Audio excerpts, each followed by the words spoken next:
Good afternoon. This is All India Radio and I'm Anuja Kumar with the Midday News.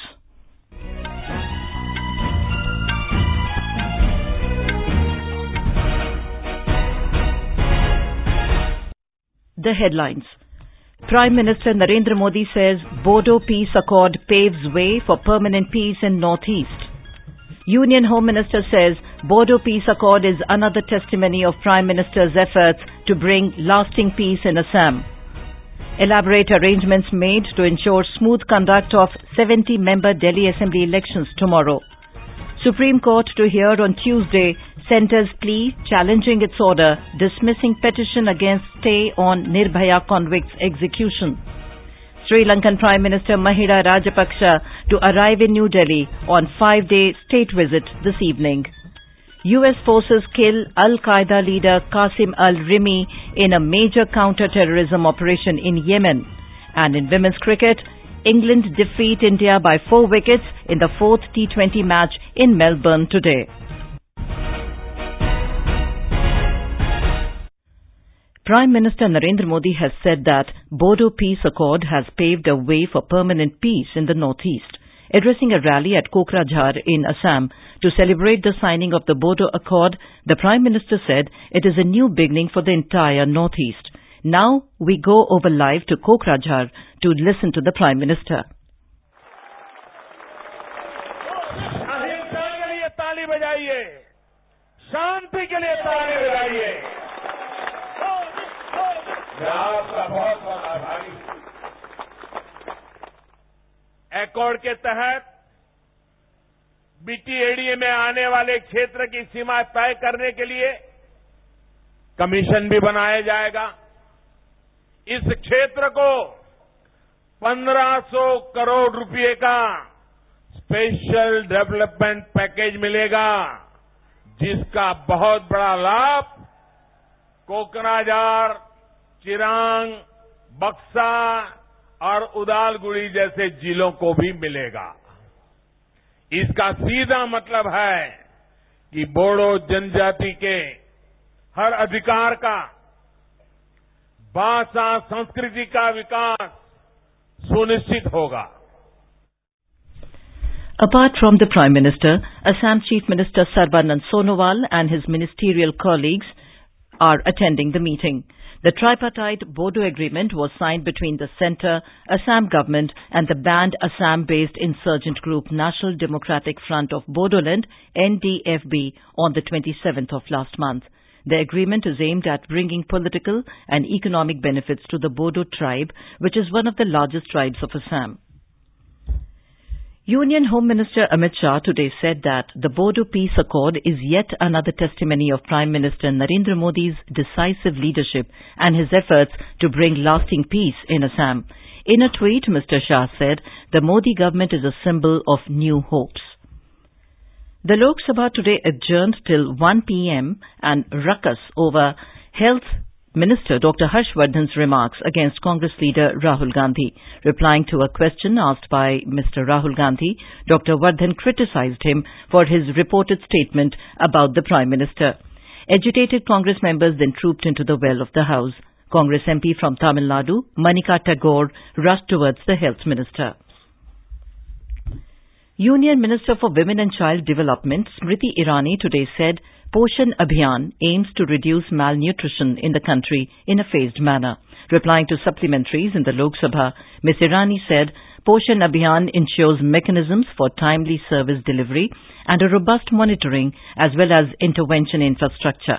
She said the target is to bring down stunting of children in the age group of 0 to 6 years from 38.4% to 25% by 2022. Ms. Irani informed the House that meetings have been held between the Ministry and Chief Ministers of 16 states during last 8 months to review the progress of Poshan Abhiyan. बार बार इस सदन में और प्रधानमंत्री जी के निर्देश में भी इंगित हुआ है कि स्टेट्स की जो डाइट डाइवर्सिटी है उसको सेलिब्रेट करने का मौका दिया जाए। मिलेट्स को हम चाहेंगे और प्रमोट किया जाए, रिफाइंड शुगर की बजाय जैगरी प्रमोट किया जाए, पाम ऑयल कहीं भी बच्चों के न्यूट्रिशियस टेक होम राशन में इस्तेमाल ना हो। इस प्रकार का समन्वय हम राज्यों से कर चुके हैं, आगे भी करते रहेंगे। Union Food Minister Ramvilas Paswan today clarified that no new ration cards will be issued under One Nation, One Ration Card scheme. Responding to supplementaries in the Rajya Sabha, Mr. Paswan said old cards will remain valid throughout the country to get subsidized food grains. The minister dismissed the reports doing the rounds on social media that new ration cards will be issued under the scheme as fake. He said his ministry has not engaged private vendors for the new card and the government may order a CBI investigation into the matter of issuance of new bogus ration cards. जो गरीब है, जिस ration card पर उसको अनाज मिलता है, वो पूरे देश में जाएगा, जहां कहीं भी जाएगा उसी राशन कार्ड के ऊपर में अनाज मिलेगा। नया राशन कार्ड की आवश्यकता नहीं है और यदि कोई इस तरह का प्रचार करता है या जाली कागजें निकाल रहा है, उसको हम लोगों ने डिपार्टमेंट से कहा है कि देखो और आवश्यकता पड़े तो इसको CBI को दे दो। The minister also said the scheme will be implemented across the country from June this year. Union Minister of Health and Family Welfare Dr. Harshvardhan today informed the Lok Sabha in a written reply that the Ayushman Bharat Pradhan Mantri Jan Arogya Yojana ABPMJAY is an entitlement-based scheme and no registration or enrollment of entitled beneficiaries identified as per socio-economic caste census database is required for availing the benefits under the scheme. All preparations are in place for the Delhi Assembly elections. The campaigning for elections ended last evening. The polling for 70-member Assembly will take place tomorrow. Counting of votes will be taken up on Tuesday. For the 70 Assembly seats, 672 candidates are contesting. A maximum of 28 candidates are contesting from New Delhi and a minimum 4 are contesting from Patel Nagar Assembly constituency. 1,47 lakh voters in Delhi will decide the political fate of these candidates. 13,750 polling stations have been set up for the voters to cast their votes. Talking exclusively to AIR News, Chief Electoral Officer Dr. Ranbir Singh said that all arrangements have been made for smooth conduct of the poll. I want to appeal to all the voters of Delhi to definitely go to the polling station and cast their vote. We have made all the arrangements at the polling station for the convenience of the voters. All facilities have been provided which should be provided, including creche facility, medical facility, drinking water facility, waiting area facility. In 11 assembly constituencies, we'll be scanning the QR code on the photo voter slip. I want to request everyone to ensure that the photo voter slip is brought to the polling station when you come to vote. Delhi Police has made an elaborate law and order and security arrangements to ensure smooth conduct of the elections. Around 40,000 police personnel and several companies of Central Armed Police Forces have been deployed for the security at the polling premises. The services of Delhi Metro will begin at 4 a.m. tomorrow to facilitate the polling personnel and others to reach their destination on time. The Supreme Court today said that it will hear on Tuesday the centre's plea challenging the Delhi High Court's verdict that had dismissed its petition against the stay on the execution of the 4 convicts in Nirbhaya gang rape and murder case.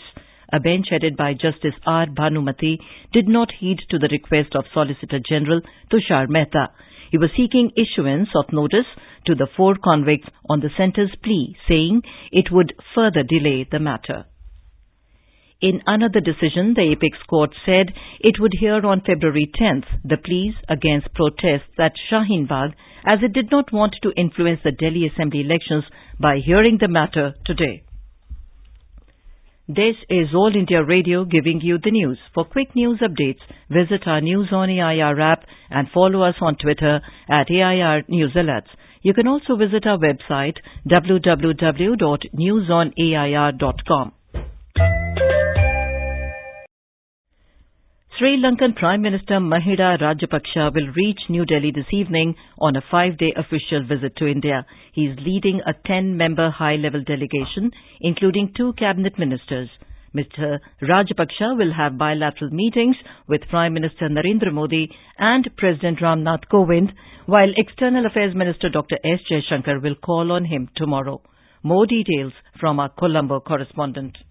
This is the third major visit from Sri Lanka after new government under President Gotabaya Rajapaksa took over last November and shows the significance of bilateral relations between two neighbors. Earlier, President Rajapaksa made his maiden foreign visit to India soon after being sworn in, while Foreign Minister Dinesh Gunawardena visited last month. A host of issues including economic cooperation, maritime security in Indian Ocean region, trade and connectivity, along with skill development for Sri Lankan officials will come up for discussion during delegation level meetings. Sri Lanka has proposed air connectivity to Buddhist heritage city of Sanchi and the same may be announced during the visit. Sri Lankan PM will also visit Varanasi, Sarnath, Bodh Gaya and Tirupati during his 5-day stay. Santosh Kumar for AIR News from Colombo. India's ambassador to the United States, Taranjeet Singh Sandhu, has presented his credentials to President Donald Trump. Indian Embassy in Washington said yesterday during the Oval Office credentials ceremony, the President welcomed him at the White House and wished him success in his new appointment. A 1988 batch Indian Foreign Service official, Mr. Sandhu, was India's High Commissioner to Sri Lanka till last week. United States President Donald Trump has confirmed that in a major counter-terrorism operation in Yemen, the U.S. forces have killed al-Qaeda leader Qasim al-Rimi. He was the founder of al-Qaeda in the Arabian Peninsula, AQAP. The AQAP has long been considered al-Qaeda's most dangerous branch for its attempts to carry out attacks on the U.S. mainland. President Trump said that Rimi's death further degrades the global al-Qaeda movement and brought more close to eliminating the threats these groups pose to their national security. Union Health Secretary Preeti Sudan today held a video conference with health secretaries of states and union territories and concerned ministries to review the preparedness for management of novel coronavirus. The ministry said in a statement that a few hygiene habits can help in reducing the risk of novel coronavirus. It has also advised people to avoid close contact with those having fever and cough. People should also avoid unprotected contact with live, wild or farm animals. In the Women's T20 Triangular Cricket Series, England registered a comfortable victory by 4 wickets against India in the 4th match in Melbourne today. Chasing a moderate target of 124 runs, England scored 124 for the loss of 6 wickets with 7 balls to spare. For India, Rajeshwari Gaikwad scalped 3 wickets and Radha Yadav took 1 wicket. In all, 23 MOUs have been signed today between Uttar Pradesh government and different companies on the 3rd day of Def Expo 2020 in Lucknow. Defence Minister Rajnath Singh and Chief Minister Yogi Adityanath were present in the ceremony, which was called Bandhan. Chief Minister Yogi Adityanath said that the MOUs signed today will attract investment worth around 50,000 crore rupees. Later, Chief Minister Yogi Adityanath, in a formal interaction with media, said that UP now has best infrastructure in the country and it has now associated itself with the dream of Prime Minister to make India a 5 trillion economy. Defence Minister Rajnath Singh said that more than 100 agreements were signed with PSUs related to defence production. The Central Bureau of Investigation has arrested a Delhi government officer, Gopal Krishna Madhav, in a case related to corruption. The CBI official said the officer was reportedly arrested for allegedly receiving bribe. He was questioned in the CBI headquarters yesterday. In a tweet today, Delhi Deputy Chief Minister Manish Sisodia said that the CBI has arrested a GST inspector in a bribery case who was also posted in his office as officer on special duty. And now, before we end the bulletin, the headlines once again. Prime Minister Narendra Modi says Bodo Peace Accord paves way for permanent peace in Northeast. Union Home Minister says Bodo Peace Accord is another testimony of Prime Minister's efforts to bring lasting peace in Assam. Elaborate arrangements made to ensure smooth conduct of 70-member Delhi Assembly elections tomorrow. Supreme Court to hear on Tuesday Centre's plea challenging its order dismissing petition against stay on Nirbhaya convicts execution. Sri Lankan Prime Minister Mahinda Rajapaksa to arrive in New Delhi on 5-day state visit this evening. US forces kill al-Qaeda leader Qasim al-Rimi in a major counter-terrorism operation in Yemen. And in women's cricket, England defeat India by 4 wickets in the 4th T20 match in Melbourne today. And with that, we end the midday news.